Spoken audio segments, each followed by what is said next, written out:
And that's like the one thing you want, right? Marriage, kids. Look at her letter.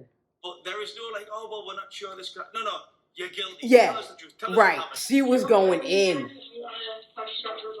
She did it so well. Smooth, too. Fill the room with the juice. That's a lot of loot. That bit fire. Yeah, she kinda cute. Welcome back to the channel. So, you guys, I secured a bag. I secured a bag that I am very excited for. So let me show you. I have baby wipes. Yes, I have baby wipes, which you will know very shortly why I need these baby wipes. So, with no further ado, I have gotten the bag. Okay, yay! I got fried chicken, and I'm past excited, okay? I'm past excited. Now, something I was gonna do, because remember, I did say I wanted to do a mukbang, right? So I was gonna do a mukbang, but then I realized the kind of mukbang I was trying to do entices you guys. Like, I need your help. So I wanted to do like a Q&A mukbang where I just eat and I answer you guys' questions, and you know, it's just like fun and we're just chit-chatting and talking together, right? But I realized that I didn't have any questions. I didn't have any questions at all. So this is gonna be the question hub, guys, the question hub. So if you have any questions, concerns, anything you'd like to discuss, maybe put it down in the comment section below of this video, and the next video will be a mukbang. I guess I will get more chicken. It took me about, I ain't gonna lie, I was in that line for about maybe an hour, maybe 30 minutes on the short end. But yeah, I got the chicken, so that's the best part. That's the best part. So let's hop into this reaction. I am hoping, okay, we hear something about some mental illness in here, whether it's some mental health, some mental illness. Like, I'm just hoping. I don't know, because obviously this is going to be more body language, interrogations, techniques, and things of that nature, but I hope he touches on it. So let's just see. This is a 28-minute video, so go get you a meal, okay? Because I know I'm going to be looking and making a lot of y'all hungry, because I am hungry right now. So I really am about to devour, which is why I needed those baby wipes. Okay, so let's hop in to Leaving Bruce. I'm so excited. Okay. Time to eat chicken. American murderer, Chris Watts. So I've been receiving lots and lots of messages since this first came out on Netflix. I bet. It's trending at #1 at the moment. Livin, Bruce, cast your eye over this and tell me what other people have missed. So obviously, there's been a few body language videos out there. And what I'm going to try to do, remember, this is my job. This is what I do. I'm not just someone who reads a book and then comes and commentates it or says, well, this person's laughing or this person's scratching their cheek. This is what I do, and I've done it all over the world for the past 20 years. So what I want to do with this particular video is maybe point out what some other people have missed. Maybe to go that layer below to give you an idea of some of the neuroscience, psychological profiling, psychometric profile, or the reasons about personality evaluations, about what has went on here. What have other people not seen? What were the tells that were present within the body cam footage that other people have missed? So you can start seeing stuff on a more granular level and putting that picture together. Topic, I just want to put a little sort of warning out there if I can. It's about a person who murdered his family. And I know the regular viewers here on the Livin Bruce channel, you know that I've got 2 daughters myself. So I even felt my throat go there when I watched the programme last night. It was total silence for an hour and a half, me and my wife just looking at it thinking, how could you do that? Happen? So if any of the content or the images that I use in this video upset you, it's not my intention to, but I need to put them in here. And I need to speak freely as I do, backed up by the science and the neuroscience about why I'm talking about and why I'm giving you my opinion. So yeah, the body language, and I also want to give you an insight on the Livin Bruce channel. I always talk about digging that little bit deeper. That involves the questioning of the subject who you're talking to. All right, the setup, the words that you use, the inflection that you use, the space that you give them, everything to take control of that situation from them to you. So I'll be talking not just about Chris Watts' body language, but the techniques, the tools, and the systems that the FBI or the police cerebrally used in order to get Chris Watts to break, which he eventually did. And I would just like to say this, if there's anybody out there who's trying to keep some secrets from your partner, who you might have cheated on your partner, you want to hope and cross your fingers that they are not watching this video, because by the end of it, you might find yourself in the interrogation chair. I also will share with you again, I always like to go to that extra level, about the exact, and I'm being specific here, the exact moment where I knew, the police knew, that Chris Watts was lying. So welcome to the Believe in Bruce channel. If you're a subscriber, welcome back. If you're new, take 2 seconds out to show some love and subscribe below. If you're interested in anything to do with body language, psychology, trying to present the best version of yourself and trying to control the people around you, if that really interests you, then subscribe below, because this is the channel for you. And also, with this video, if the video does well and I get 5,000 likes or more, I will do a shorter follow-up video that, based on neuroscience, psychological profile and personality evaluations, I will give my opinion. It might not be palatable, it might not be acceptable, it might not be popular, about the trigger, I believe, or the reason why this actually occurred. And it's not all to do just with Chris Watts. So yeah, if you're interested, remember, comment below, give us a thumbs up. If I get 5,000 thumbs ups, I'll do the follow-up video. But just before I go giving you the examples here, what I want to do is just take 2 seconds. And I want you to understand that Chris Watts knows he is guilty. He knows he is guilty. All right?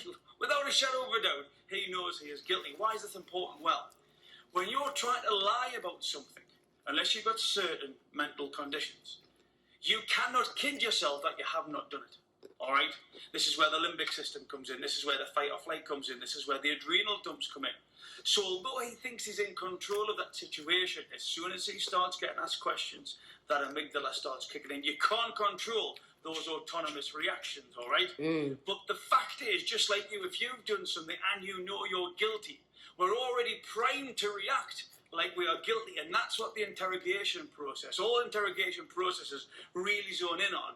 The fact that you know you're guilty, so we're going to crack you by that, by giving you the space to admit your guilt. Just take some structure and some time, and that's what you see here with Chris Watts. So just bear that in mind throughout this video. Chris Watts knows that he is guilty, therefore his behaviours, thoughts and feelings are associated with that of a guilty person. And here, most of the footage is from the body cam, so it's not fantastic, you can see what's going on, but the audio is very clear. So the first bit of footage I want to talk about is right at the start of the documentary, where you'll see Chris Watts. So there's Shanann's friend who dropped her off the night before. She's come across, I don't know, a brother, a partner, whoever that may be. But Chris arrives and the police is there, and what happens is that we're talking about a baseline normal here. If I was investigating, if I was interrogating, if I was questioning, if I was being curious and trying to pull out some information, I'm going to be looking for what would a normal person do in this situation. Now, if a person doesn't do that, or does less of it, or does more of it, it doesn't mean they're guilty, but I will be asking, why are they not doing what a normal person would be doing? Because often that's the little crack that if you can shoot down, you start exposing more stuff. So when Chris Watts turns up here, sort of runs across and shakes the policeman's hand as if he's giving him a high five, like, hey brother, how you doing? No, what's happened to my wife? Where's my kids? What's going on here? You know, to the family friend, I thought you dropped her off the night before. Right. Like zero emotion that you would expect in a situation like this. Take a look. Okay, sit down.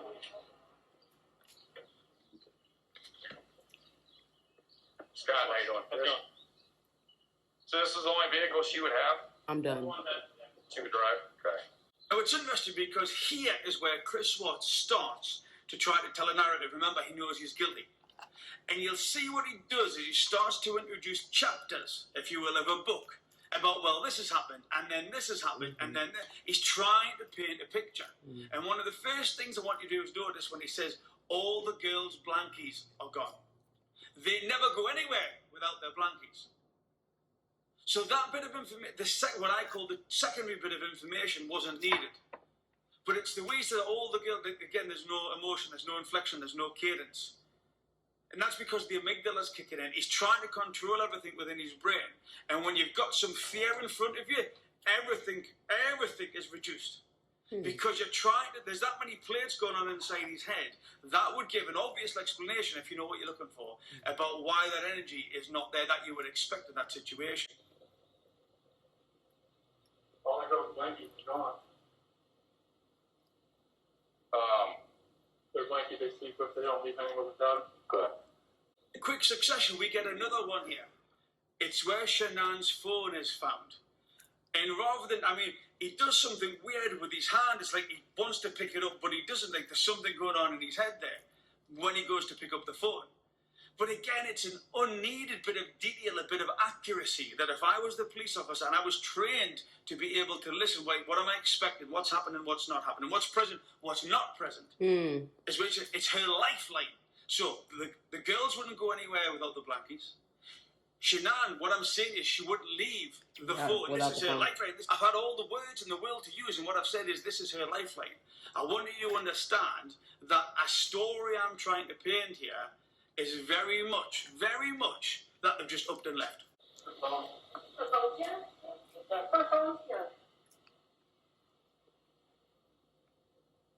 Does she work? Yeah, she works from home. Oh, from home? She works That was so quick. In that story, So that quick. he's trying He was to like, tell, all the girls' blankets are gone. This is her lifeline. What I would be looking for is confusion here. right. I want somebody running in as a baseline normal to not set off my spidey senses. Like, what's happened? Where are they? You were with her last. Have you seen her? What's going on? Where's my Right. kids? Like, panic, confusion. I've got no idea that's what I want in this situation. And we are not getting that. In the next one, he brings in the ring, all right? The ring. In such a weird, uncommon, So weird. unneeded, Like, almost not even necessary. presentation type. This is the ring. Benny. It just doesn't go with the scenario. Wow. He's like, bring it if I'm going to take my ring off.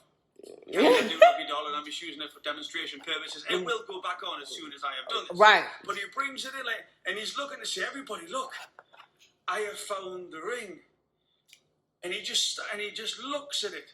But it's over. Go back on, Kelly. It's over dramatical. It's over dramatized. It's everything it shouldn't be.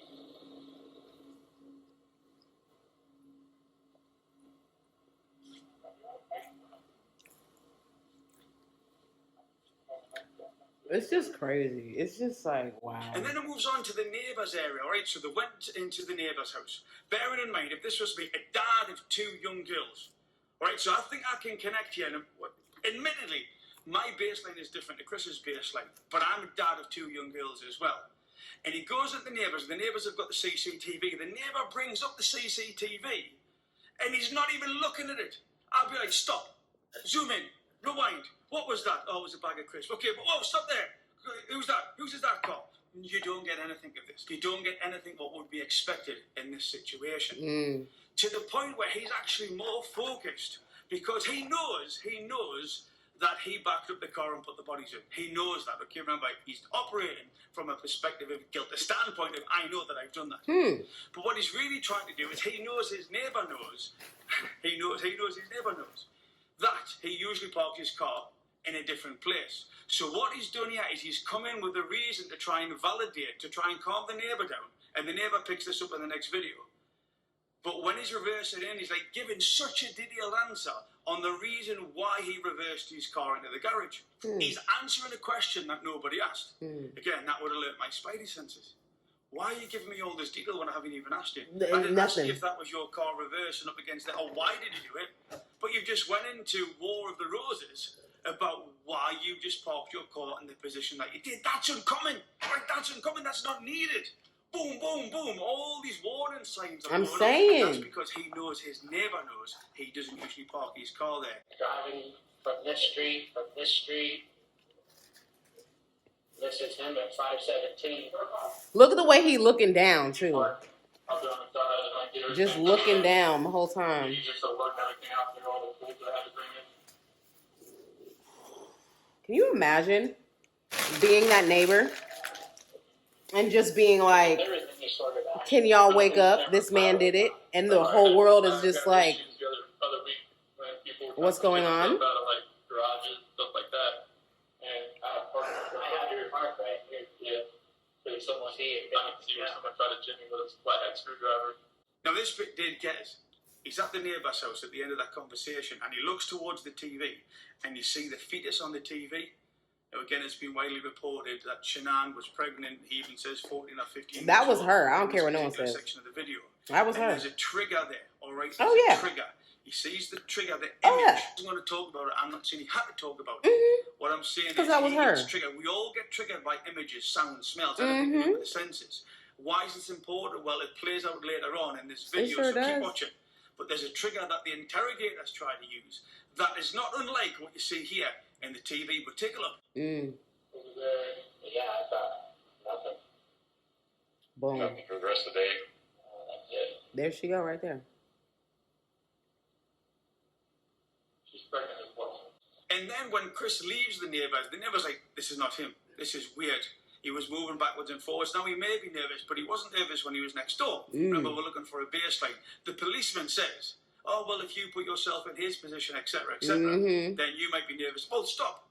He wasn't nervous next door. His baseline's changed when it's coming here. Right. And the neighbour says he never parks his car there. That's why his baseline behaviour's changed. Because he knows, the neighbour knows he doesn't park his car The there. neighbour was That's smarter than why the you police get the officer. behaviour Let's in be his real. house, and then when he's come to the Please. neighbours, that's the difference. And if you only knew what he was looking for there, it could have been on him a little bit quicker. Mm. No. Rocking back and forth, and it's good. Everything's for stuff in and out of the garage. Right. This I find a bit weird. At the end, abnormal, uncommon, let's say. At the end of the conversation, when the police guys are leaving, what he says, look, here's my contact details, give us a ring. And what you'll hear Chris Watts says, he says, sweet. Like, what? If that, again, I can only try to put myself in that situation for my two girls. I'd be like, well, is this your contact number? I'm going to try it. Stay there. I just want to make sure it rings. What happens if I can't get Right. through to you? When can I ring you? Right. Is there anybody else I can ring? None of this. All he says is, yeah, sweet. As if they just arranged to go for a beer at the game. As far as all the friends that we could think of. Do you want my card or anything? I'll take it. Okay. Just call that number so I don't want to answer that. He looks like a deer, 24/7. like So, deer in headlights. and then just leave your contact. And then we've got Chris Watts outside, where he's been asked a question by a reporter in front of a camera. And he says, now look, this may be a tough question, but did you have an argument, or it's something along those lines? And what you see Chris does, well, it wasn't an argument, it was like an emotional conversation, something like that. But what I want you to do is watch his arms. His arms are crossed now. There's no self-soothing here. What he's doing, he's protected himself. And when we talk about behavioural clusters, congruence, that amygdala firing, that limbic system firing up, that fight or flight, the self-preservation, that there, self-soothing, doesn't go with what he says at the end, or actually what his face does, which is smile. I just want them back. He's smiling as if he's just told the joke in the bar. There is no emotion there whatsoever apart from him not connecting at all with the fact that his wife and two young daughters is missing. It's, you know, it's just not there. So you couple that smile up in that situation, which just nobody would do. Nobody who was not guilty would do. As well as his arms there, he's actually starting to protect himself. So although he's trying to give this off, his arms betray who he's really trying to protect, which is him. This might be a tough question, but did you guys get into an argument before? He's all like swaying. It wasn't like an argument. We had an emotional conversation, but I'll leave it at that. I remember this, and I remember being like, this man did it. Period. Look at him. Now here what we've got is the interview, and I want you to just point out, this is how you set up an interview scenario. I want you to have a look at the position of the first interrogator. He's not sitting across the table from him, he's sitting right next to him. This reduces the space between you and I, me and the subject. There's less place to hide. You are, I can see the full front of your body. I can see everything that's going on. So, and you know this. Now, I'm not doing anything there verbally, but what I'm doing is I'm positioning myself to start priming your amygdala, to start priming you to say, right, okay, I'm uncomfortable in this position. One of the options I've got is to just tell the truth to get out of it. There's a number of other options, absolutely, but that is one of them. And you do that just by positioning yourself correctly. So again, if you've got a cheating partner, go up to them, boom, make sure you can see all of them. Yeah, make sure you can see all of them before you start asking your questions. And that's what they're doing. They're not going straight into it. What they're doing here is they're getting to slowly start opening up to build that rapport. You'll notice that the interviewer is leaning away a little bit and with his arms crossed. Got a nice, almost monotone voice that's coming over. But what he's saying is like, I'm not sure of you, Chris. Just enough to start priming his system for Chris to want him to like him, because that's what he's got to do. Chris has got to want that person to like him in order to get off, to get free, to walk away without a conviction, to get away without being nominated for actually committing the crime that he has committed. And you'll see this where the position of the person, the arms crossed and the lean back, but the monotone voice, it's all part of the initial interrogation process. Have a look. So I know it's hard to talk about. You mentioned that there was a hard conversation the two of you had about your marriage. Can you really get into that conversation? And then it goes to the next part. So remember, this conversation's been going on for a while. And now what you'll see is he's got Chris warmed up. Chris has come. Remember, Chris knows that he's guilty. It's only a matter of time. If you've got the correct structure, the correct space, and the correct questions, it's only a matter of time. The drivers will present themselves. The enablers will present themselves. But you'll see what he's done. He sort of almost leans over. So his body's position has changed from this to now, now we are in a rapport-based situation. So I'm listening to this story. It's like storytelling. Very relaxed. Yeah, Chris, I'm your friend. I'm your friend. Just keep coming. Keep coming. Keep offering the information. But notice the change in his body position in order to further develop that rapport with Chris, in order to keep Chris talking. And you also see where Chris says, look, I wasn't sure if she had just left, but then also after that, he says, well, the cars have been around the canine units, but somebody must have knew her to take her away. There was no forced entry. There was no, there's no broken glass, anything like that. If you could just listen more, when you listen to what's being said, especially in this situation, try it with your partner. Just listen to what's being said. Very often they're actually giving you exactly what's being said, just in a roundabout way. Partial telling, as we call it. Just by bolting on a few words, you actually get the truth. But listen to what he says. She must have knew them, though. She must have knew them. There was no point. She did. You're her husband. If someone took her, it would have to have been someone she knew. Because there's no sign of anything like being disturbed or broken. And then we've got the polygraph test. Now, I really like this female interrogator. She plays the bad cop. She's good. The gentleman plays the She good was cop. really He's good. the calm one. He's the relaxed one. She's the one who's like, you did do it. I know this. Like, she's really going at him. She's really firing off his amygdala system. He doesn't want to engage with her. So, because of that threat, you've then got the good cop when he comes in and he's calm, and he actually plays this out later on. He's calm. He's got that rapport with Chris. Chris wants to engage with him more in order not to have to engage with her, but it's all part of the system. But she says about the polygraph test. Now, a polygraph test is not 100% accurate. It can be ambiguous, etc. But look at it as not as a truth or lie. Look at it as part of the system, part of the structure to get Chris to break. Because if it did come up like that, and it was, Chris was obviously proved to be deceitful, then what you've got to look at here is that there's another thing. There's another bolt on here that's firing his amygdala response. He knows he's guilty. He doesn't need the polygraph to tell him. But now what he's got is an indicator, is a factual indicator that somebody else knows he's guilty, such as the polygraph. And he believes that the interrogator knows that he's guilty as well. All of this is just cracking, pressure, space, question, pressure. Crazy. In order to get Chris to tell the truth. The man just... had nothing to do with this disappearance. Like, we're going to find that out today. And obviously, I hope that, if you did have something to do with their disappearance, it would be really stupid for you to come in and take a polygraph today. Right? Like, it would be really dumb. Like, you should not be here right now sitting in this chair if you had anything to do with Shanann and the girl's disappearance. Okay? He really thought he was going to pass it. As well, by she's priming his system even further. And she says it's so just like, like in a stride. The really cool thing about this is at the moment only you know if you know what happened to Shanann. Right. But within 5 minutes, I'm going to know too. How cool is that? If she says, yeah. the way she says it, the amygdala fire, she's priming him for the test. Yikes. Right now, Prepping him. there's only one person in this room that knows what the truth is. And in about 5 minutes, there's going to be 2 of us. So. Another indicator here that he's not being truthful. It says before 2018, did you ever say anything out of anger to a loved one? And he says yes, and then he says no. Yep.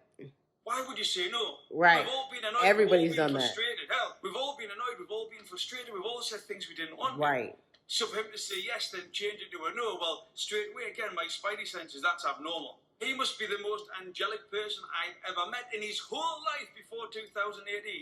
Never to have said anything in anger to someone who he loved. Before 2018, did you ever say anything out of anger to a loved one? Yes, but no. Yes, but no.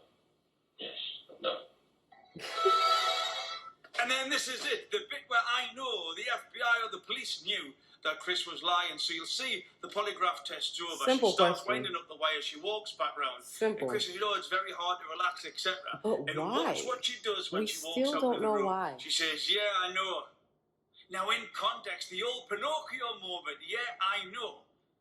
She knows that, she's been watching the screen. She's feeling uncomfortable now, which is what you get that for. It's not coming from Chris, it's coming from her. But in the context of the situation, her brain is, so she's not saying it, but her brain is processing that information of the guilt, which is what we see further in the video.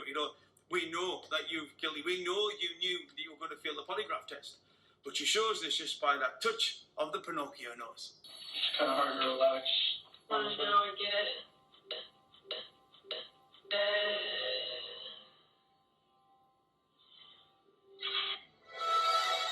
And then this is where they take control. This is where Chris, he was never in control, but now he knows he's not in control. Right. There is no other option. There is no other narrative that the interrogators Why, have used though? now, other than you're Beautiful guilty. children. Tell us the truth.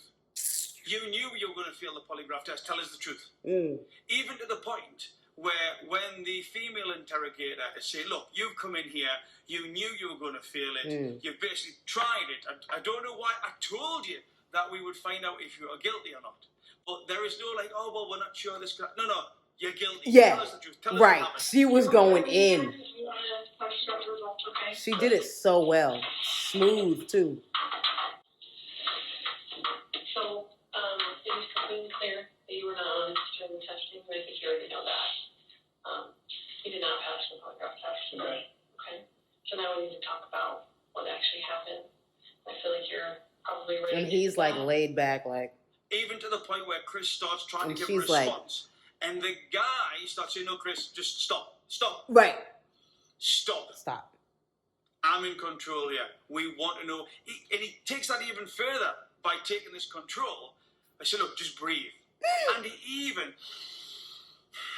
they're taking control of it. That extent of taking control of. Chris Watts now knows he's got nowhere to run. Right. nowhere to hide, Like, no, which is why breathe then with that's me. what his father- Breathe with me. I didn't lie to you on that polygraph, I promise.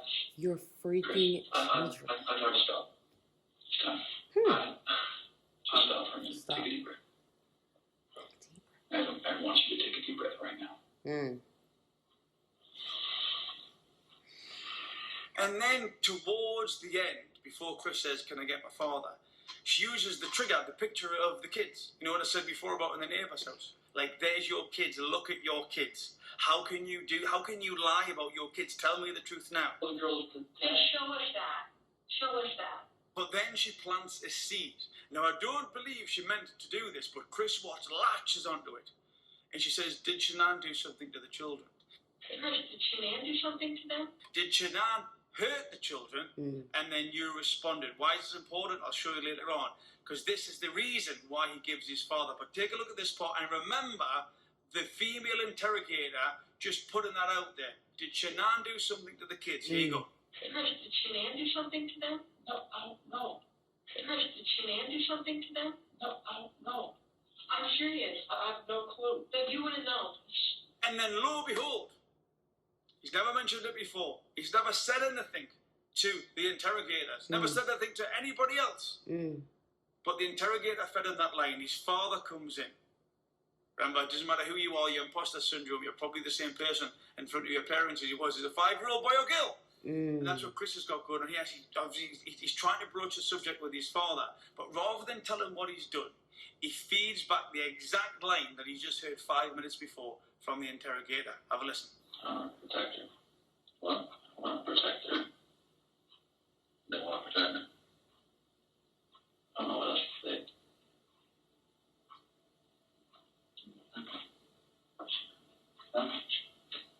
She hurt him. Yeah. So all of that structure all of that body language, all of that interrogation techniques, the body position, the body posturing, the movement between the interrogators and actual Chris Watts has resulted in him not quite telling the truth now, because obviously that comes out later on, but he did admit to killing him because of that structure put in place. And one of the biggest things about his conscience, that he knew he was guilty. When you know you are guilty, it's always hard to try to push back against that lie, simply because you've got those autonomous body reactions. Unless you've got certain mental conditions, then you're always going to know you're guilty, and that just shines through. Which is why Chris Watts wasn't doing what he should have been doing, and he was doing what he shouldn't have been doing. So hopefully you've enjoyed that. Please subscribe below if you want to hear more about body language, interrogation techniques, questioning techniques. If there's anything specific or more detailed you want to know from a technical perspective, let me know below. And remember, if you are interested in a further, this will be a shorter follow-up video to psychological reasons based on psychometric profiling, still etc. so vague. Between Chris and Shanann, because it wasn't just Chris. There's even in the documentary loads of evidence to suggest that this party has got something to play. And if I get 5,000 likes below, I will follow that. But also leave your comments below. I'm always interested in educating myself and what you've picked up, and some of the stuff that I might have missed as well. Yeah, subscribe.